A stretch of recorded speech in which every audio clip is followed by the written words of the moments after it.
277. Justice. Presence of God. Teach me, O Lord, to love justice, and to hate all that is opposed to it. Meditation. 1. When with clever astuteness, the Pharisees asked Jesus if it were lawful to pay tribute to Caesar, he replied, "Render to Caesar the things that are Caesar's, and to God the things that are God's." Mt 22:21. By this simple reply, Jesus gave us clearly and precisely a description of the virtue of justice, to give to everyone what is his due. Justice, says St. Thomas, is the perpetual, constant will to give to everyone what is due to him. To he, Q.58, AX, Co. To God, we give the worship which is due him, as our Creator, Lord, and Father, adoration, honor, glory, gratitude, faithful observance of his laws, and humble, devout service.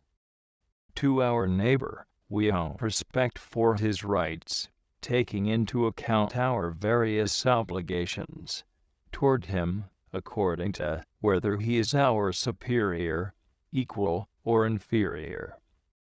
Certainly, a soul striving for perfection cannot be satisfied to remain within the limits of justice. Charity will urge it to give and do more. However, justice is always the necessary foundation of charity, without which charity itself could not subsist. Charity toward God can and ought to incite us to do something more than what is strictly prescribed, but this more will not be pleasing to God if it causes us to neglect some duty of obligation. Thus a professional man cannot devote himself to apostolic works to the prejudice of his professional duties, nor can a religious undertake works of supererogation if they prevent him from observing some point of his rule. In the same way, charity toward our neighbor can and should urge us to give alms, but this will not be pleasing to God if it is done with money which rightfully belongs to someone else, as for instance, money which should be used as wages for workmen or for the paying of debts. A failure in justice, that is, in what is of obligation, cannot be considered an act of charity, either toward God or toward our neighbor. Only by starting from the solid, indispensable foundation of justice will charity be able to mount to sure and lofty heights. 2. Thou hast loved justice and hated iniquity, therefore God, by God, hath anointed thee with the oil of gladness. PS 44:8. The psalmist says in praise of the just man, God gives his joy and peace to the soul which respects justice, and fulfills with great exactness all the duties required by it, even at the cost of sacrifice.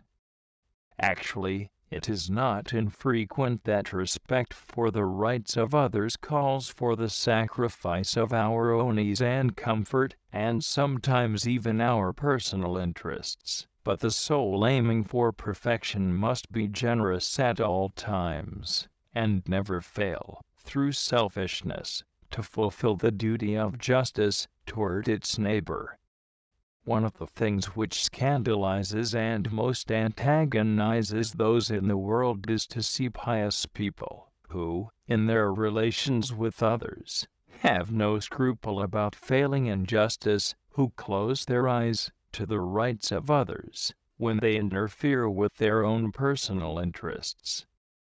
The more we aspire to perfection, the more we should cultivate the virtue of justice, and sincerely detest all that is even slightly opposed to it.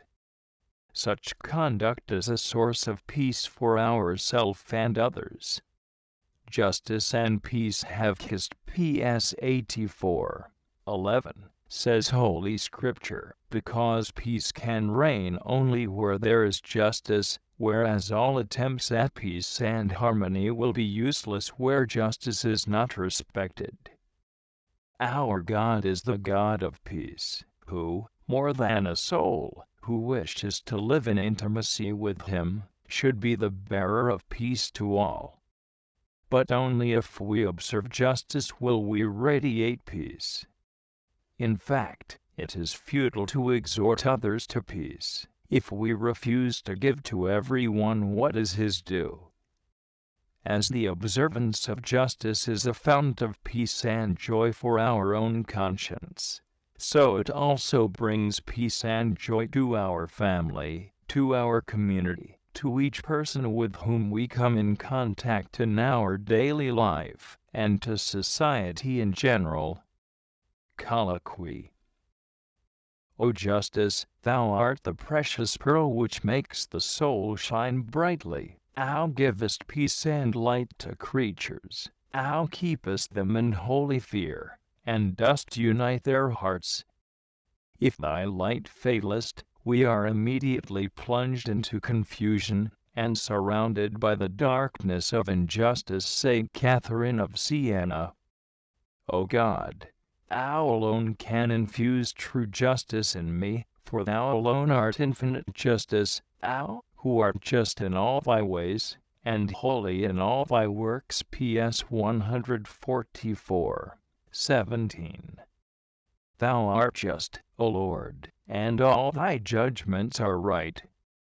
Justice and fidelity are in Thy testimonies. Thy justice is justice forever. Thy law is an eternal law. Give me understanding of Thy commandments, and I will live by them. Teach me to keep Thy law and to observe it with all my heart. Lead me by the paths of Thy laws, for they are my delight. Incline my heart to Thy precepts, and not to the love of money.